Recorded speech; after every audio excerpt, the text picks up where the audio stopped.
here. Welcome to GuitarU.com, the world's best free guitar school. Hope you're enjoying studying with me. In this video, I'll be discussing two-note power chords, which are guitar chords responsible for so many great guitar parts and fills we couldn't go into that here. When I play them, I almost always go for a two-note version. They're comprised of the bottom two notes of an E chord, an A chord, or a D chord.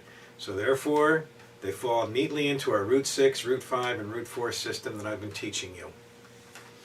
Some people do go for a three-note version.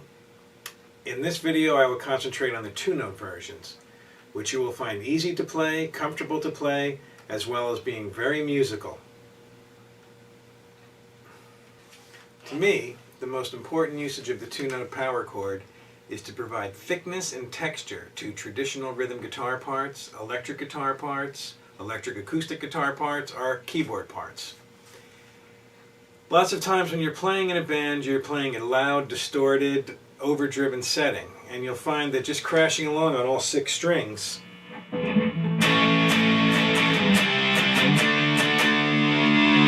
tends to get in everybody's way and overshadows them and takes them out of the mix. And that's not good for you as a guitar player, and that's not good for your music. So learn how to play these little two-note power chords I'm going to be teaching you here. Okay, when I'm playing an open string power chord, either E, A, or D, E, A, or D, have my thumb over the top of the guitar, deadening out the E string if I'm not playing it, and I'm kind of laying my face of the finger on the string. That way, the string that I'm playing comes out, but the ones underneath it don't.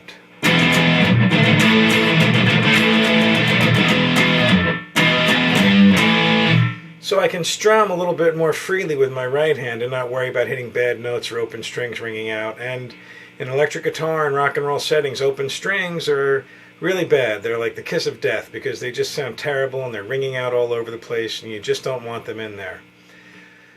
When I'm playing a movable power chord, you can see I'm using my first finger and my pinky. Whether I'm on string 6, string 5, or string 4, I use that first and fourth finger. Some people will do it like this. That always makes me a little uncomfortable. I feel like I'm stretching too much. So if the size of your hand permits you to do that, that's cool. Do it that way. But I really find I'm much more mobile and much more comfortable just doing it with my first and fourth finger.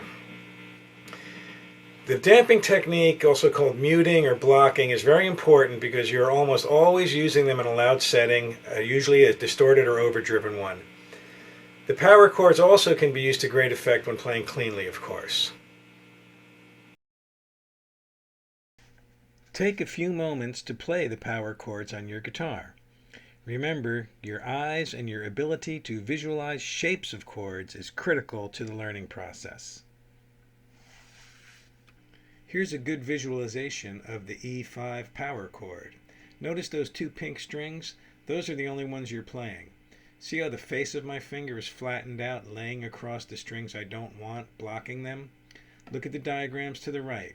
You can see once again very clearly how a power chord is derived from the standard open string chord. Give it a nice shot for that nice crunchy sound. Okay, same deal here with the A5 power chord. Visualize it, look at the precise finger placement, damping out all the strings I don't want, playing only the strings I do want, which I've highlighted in pink for this diagram. And once again to the right, visualize the classic open string chord and see how I've derived the power chord from it. Also, check your sound against mine and make sure you have a nice tight crunchy A5. Okay, and finally to the last one of the 3 parent chords, D5. Check your sound against mine, and you will see why I like it so much. Don't be one of those guitar players that avoids or ignores the root 4 power chords. They're really awesome, especially when you use them as movable shapes. One more time, check your sound. Next, let's try to play a simple 1-4-5 progression in the key of C. Of course, that means we'll be using a C5 power chord, an F5 power chord, and a G5 power chord. I'll play them slowly a few times and try to play along. If it's too fast, pause the video and play them by yourself without having to keep up with the recording. Check it out. Okay, the next thing we need to do is to play a C5 power chord. Root 5. Play only those two pink strings. There's F, Root 6, and G. Now try to cycle through all three of them comfortably and cleanly, making sure you're damping or blocking the strings you don't want to play.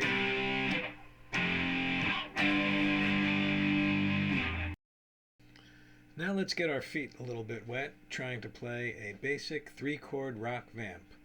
C for 4 counts, F for 2, G for 2. Most importantly, you're going to be concentrating on muting or damping, keeping those open strings from ringing out, and just getting a nice rhythmic feel to it. Here we go. 1, 2, 3, 4. 2, 3, 4. 2, 3, 4. 2, 3, 4.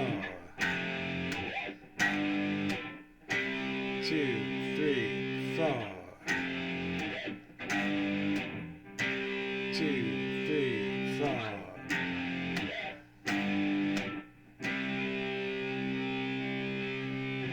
There you go.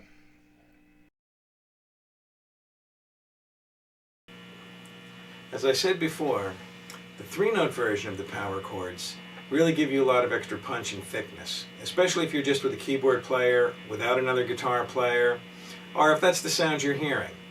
I find them to be a little bit more constraining. I'm not as mobile when I play those 3-note versions, but with a little extra rehearsal, I can get any one of those parts ready for a performance. And they really do add that thickness that you're looking for. Nice little picking part.